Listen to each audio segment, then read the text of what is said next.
Hello out there to everyone at the liveactionanime.org forums. I'm Thrashed Till Death, and I come today bearing a review of Studio Bones' Jyu-Oh-Sei, Planet of the Beast King. This is a series that Manga Entertainment UK were plugging fairly relentlessly for the first part of this year. Could be partly because they didn't really have anything else coming out at the time, but you know, we'll run with it. If nothing else, it actually represents sort of an important precedent for manga entertainment. I got this, the complete series in one box, over 2 discs, all 11 episodes, for just the price of £7.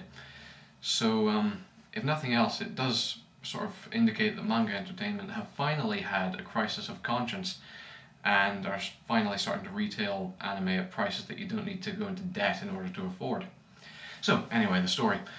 We're in the future once again. Humanity has migrated en masse to this star system known as the Balkan system, and as it picks up, we are introduced to 2 young brothers who are about 12 years old, called Thor and Rai. The Norse mythology naming system is sort of an ongoing trend, so just sort of roll with it. Thor and Rai are just 2 fairly ordinary brothers living in the Balkan system, but they come home one day and they find that their parents have been murdered.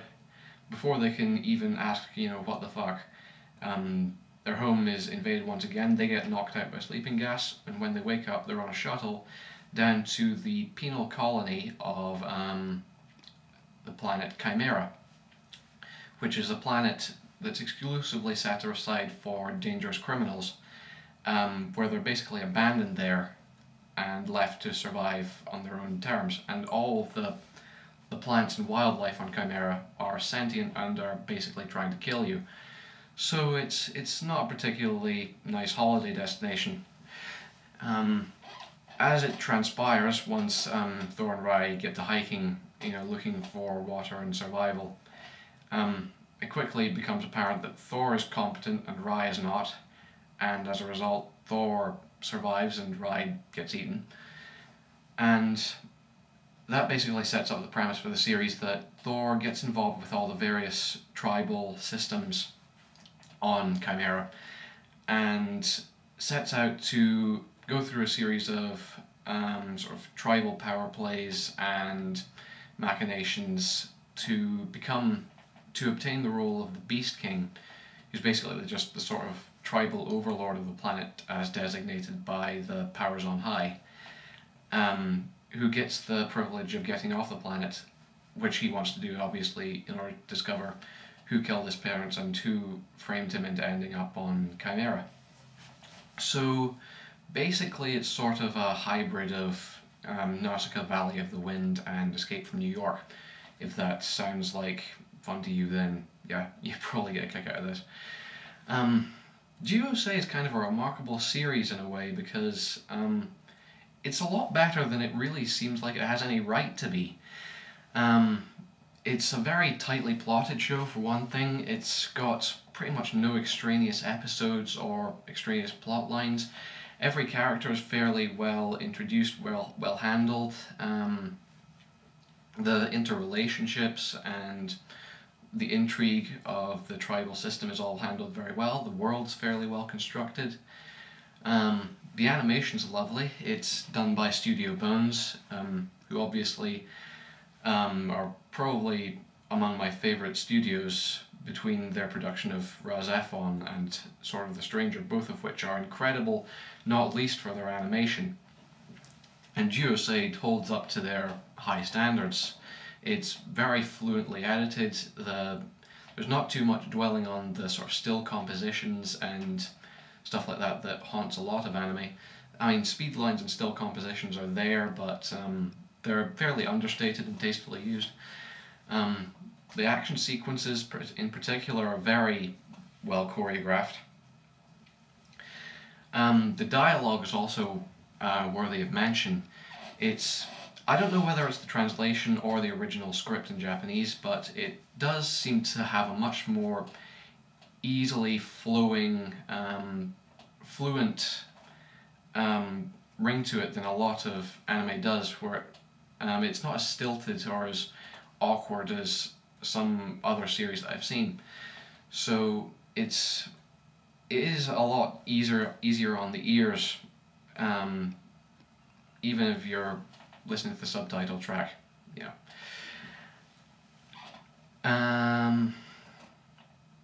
What was I going to say? Yeah, I guess the main problem with a series like Jyu-Oh-Sei is that no matter how competently it's executed, and truth be told, I don't really have anything outright bad to say about this series. Basically every individual aspect of it is extremely well handled. But I guess the main problem with a series like this is that just from the offset, it doesn't really have the chops to be a masterpiece. This is essentially pretty pulpy science fiction stuff. It's a fairly lightweight, if entertaining package. It doesn't really have any aspirations towards being particularly deep or profound or anything like that. It's just good, well-made entertainment. Sorry, just a touch of the plague. But yeah, no matter how competently a series like this is made, it's not really going to be shooting for a 4-star rating. If there's anything I could single out about it that I would have changed, it's that basically it's too short. A series like this, just to be spanning only 11 episodes, you know, a series like this is based on quite a lot of characters, a fair amount of intrigue, a lot of interrelationships going on in tandem. And with only 11 episodes, you really only have enough time to set up the questions and the relationships that will be driving the series. By the time that they're established, it's basically you only have enough time left to resolve them. You don't really have enough time to develop them or deepen them in particularly interesting or complicating ways. So yeah, I think this series would have been better off if it had been given the budget for a full 26 episode run. But as it stands, it is still quite a tight package. It is very entertaining, which is, I suppose, the best thing that can really be said about it. There isn't really much to it beyond that, beyond just good, sort of pulpy sci-fi entertainment. One thing that you might notice, a sort of thread that runs through the series, this was actually adapted from a manga of the same name, which was aimed at a predominantly female demographic. The anime, not so much. It's a fairly balanced show. It's not really shonen or shoujo, or seinen for that matter. It's sort of a crossroads between the three. But there is a lot of the characters are by shonen, and there is a sort of a little bit of vague homoerotic subtext going on beneath the scenes. So it's never so overt that it actually gets in the way, but you know, it does make for some sort of unintentionally funny moments, and you know, if that sort of thing's your bag, go for it, why not? But yeah, Jyu-Oh-Sei, as I say, it's a series that it's better than it needed to be. I was consistently taken aback when I was watching it, just that it's as good as it is. I may come across as sounding consistently surprised here, but well, I guess that's because I am. I wasn't really expecting much from a show with a premise like this. So, yeah. In lieu of other more ambitious series, you could do well to pick this one up, especially at the sort of bargain basement prices that it's being sold at in the UK at the moment. So, yeah, on the 4-star scale, I reckon this one does edge its way up to a 3. It's pretty remarkable in its own sort of modest way. It's obviously going to be overshadowed by the other major releases this year, but it does, in its own modest way, it is a pretty resounding success. So yeah, Jyu-Oh-Sei gets a pretty full-bodied recommendation from me.